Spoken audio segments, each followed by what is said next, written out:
I'm Mishkin, and I'm one of the co-creators of the OpenAgile framework and the OpenAgile Center for Learning. The background that I have is in technology and business, and I've been using agile methods such as OpenAgile and Scrum and Kanban and others for over 20 years now. I work as a trainer, a coach, and a consultant, and some of my clients include some pretty big, well-known companies in the Canadian marketplace, and a few that are also international, such as Schlumberger and some banks and other financial institutions and telecommunications institutions. In this video, I hope to give a little overview of the OpenAgile system, and that's a bit about me. And my name is Garry Bertig. I'm the father of Mishkin and a kind of co-creator of the OpenAgile opportunity that people have. As at one point we began working outside of the IT environment, which is typically associated with with Agile and Scrum training. But we began to work with a mining company, and it was very, very interesting to see the transformation that occurred in the unit that we were working with. So in my own life, I've worked as an academic teaching creative processes in media and in fine art, and have an international exhibition record. So I've traveled throughout the world at the invite of different institutions, and have recently been involved primarily in creating documentaries that are focused in on certain specifics, that, for example, the agricultural sector and First Nations and things that have to do with racism and so on. And so we have a number of clients in our company called Boutique Imaging, and it also includes international big people, big organizations like Mercedes, for example. So that's kind of who I am, and I grew up on a farm. And so one of the key points that I feel I can offer here is I continue having firsthand experience with farming in Canada in the prairies. And I believe that what we're after here is finding ways to help the farming communities, agencies, and individuals really come to a new understanding of how to work together in making agriculture much more prominent and much more profitable for everyone. So, what is this? So, the OpenAgile system is a very simple set of foundational concepts and some simple processes and rules that help people work together effectively in teams and communities. And the effectiveness of that work is based on, like other agile methods, things like fast feedback, continuous improvement, delivering value quickly, and finding ways to take any type of work effort and make it grow organically rather than in a mechanical engineered fashion. So one of the analogies that I like is that when you think about growing a tree, you see that every year there's a growth ring, and it goes through stages that include, depending on the climate, flowering, and possibly losing its leaves and dormancy, and then also coming back to springtime and budding. And that the growth of a tree follows both a set of rules, but also responds continuously to the environment that the tree is within, wind and weather and sun and nutrients and so forth.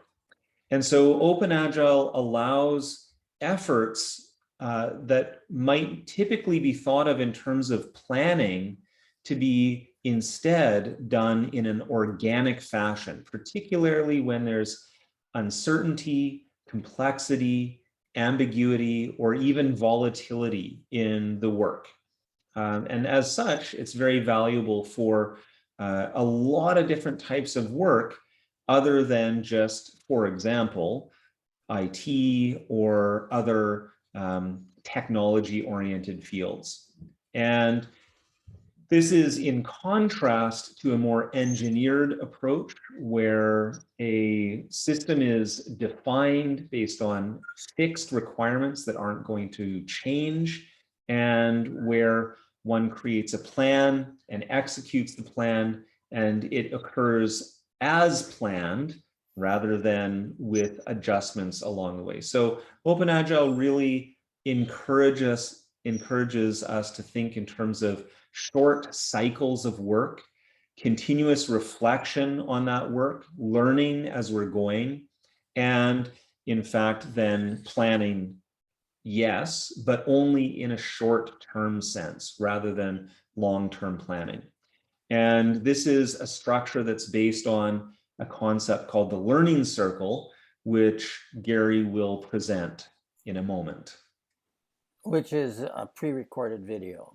Yes, that's right. The framework, I think, is so important because it takes into consideration the realities of a larger area in a place like in India, and it also takes into context of how the interactions between all kinds of variables have an influence on the circle of planning that you're doing in order to develop capacities, to develop learning, and to understand more clearly how to move everything forward in a way that benefits all the members of your agency or your community or your individual practice as a person. So there's an intimate relationship between the individual and the collective experience in development cycles. And the cycles can be very short or quite lengthy as well. So the main thing is that we're always learning. And that learning may be what's required to become more open to new opportunities that otherwise seem to be out of scope, which is very exciting. All right, so the next thing is, why do we need it? What are the benefits of OpenAgile? So with OpenAgile at organizations that we've worked with, often the organization will see great improvements in both productivity and quality, while at the same time seeing improvements in the sort of engagement or happiness of the people that are doing the work and the people who are managing the work, or stakeholders like customers or users or consumers. And the bottom line benefits are there, but also the sort of emotional and community benefits are also there. For example, at Suncor, one of our early clients with OpenAgile, they were able to save $10 million a year in their planning budget on the basis of applying OpenAgile to the work of approximately 200 people on the mine site, doing things like road work and cleanup and creating large structures on the mine site for the mining processes. OpenAgile has also been used in a lot of other circumstances, and every time it has proven to dramatically improve productivity, speed, quality, and the happiness of the people doing the work. OpenAgile is also useful at a student level for things like individual projects and group projects. And it is also useful at the community level where you have many dozens or even hundreds of people working together. The same principles and foundations apply, the same overall practices and rules apply, and as such, it is a very general purpose approach to improving the way that work is done. So to echo that, in the teaching environment where people have come on their own initiative to learn something new and how to do something better, the Agile framework in this case became a weekly cycle of learning and a monthly cycle of learning and a semester cycle of learning, so that every participant in a class was ultimately connected to all the other participants in a way that was mutually beneficial as individuals, but often created an overarching learning that was independent of any individual. We saw this in Suncor. We saw this in other work that we've done with documentary work, working with individuals in institutions, and it's pretty magical in a way to see how people are inspired and encouraged to take on new roles, things that they never thought they could do as an individual previously, they now can do because they've learned from each other. And this is a very powerful bonding that takes place in the work environment. Because there's proofs in the work environment. You get something done, everybody's pretty happy. And it also, in generating that work, has created new learning, which influences how the next plan goes forward in the cycles, you know. So anyway, this is how we can kind of come into a new dimension of work, and it's not onerous, it's exciting, and that's pretty wonderful. Good. So the next thing is to just briefly talk about OpenAgile versus Scrum or Kanban. And I'll spend hopefully just a few seconds on this. So OpenAgile is certainly not the only Agile methodology. Some of the other well-known Agile methodologies include Scrum and Kanban. And there are some important distinguishing features of OpenAgile.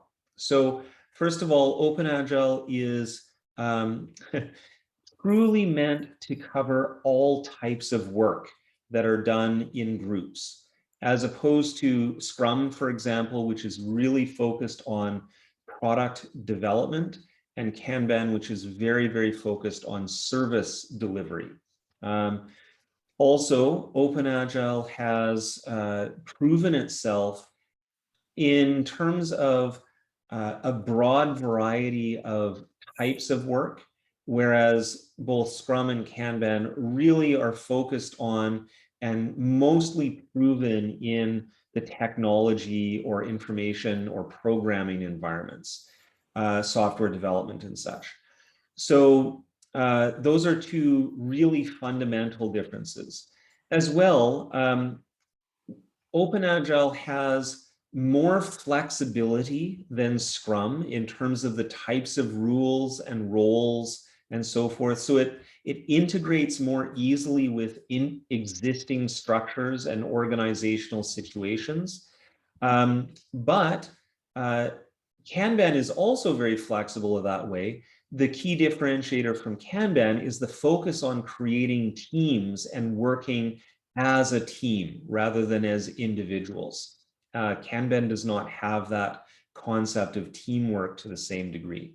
So those are some high-level differences. There are many very specific differences that we could go into in a future video, or if you're interested in learning more about OpenAgile, we can set up a time to have a conversation about it. All right. I'd like to just point out something here. Mishkin and I visited with a person who had previously worked with some learning environment related to OpenAgile. And his result was he worked with some other people to create a comic book. And the comic book is quite extensive, it's very colorful, and it's an excellent story. It's just one example of the kind of things that inspire people about what they've learned and how they can apply it. And the applications are very, very diverse, just to echo what Mishkin was saying. It's not limited to IT. All right. One final thing that I'll say about OpenAgile is that it is probably the very first Agile method that was purpose-built to allow for organizational agility, not just IT-based team agility. And as such, it has a number of features that really help with the organizational or the community level. And the focus on delivering value through value drivers is one of those key distinguishing features of OpenAgile to some of the other Agile methods that are out there. So when we're working with OpenAgile, we're always focused on what is most valuable to be working on right now, whether that's something that's just a very short piece of work or whether it's something that extends over a long period of time. This constant focus on value is essential to understanding OpenAgile.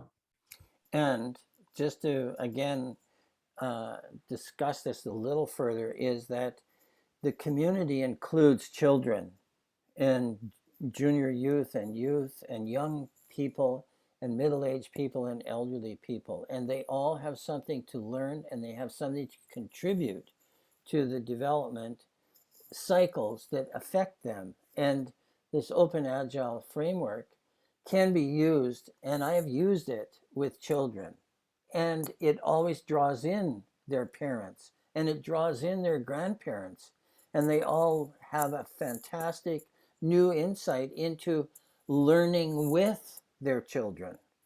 It's a very bonding and engaging experience to have this moment where everybody's realizing what has been accomplished in one cycle. It's very confirming.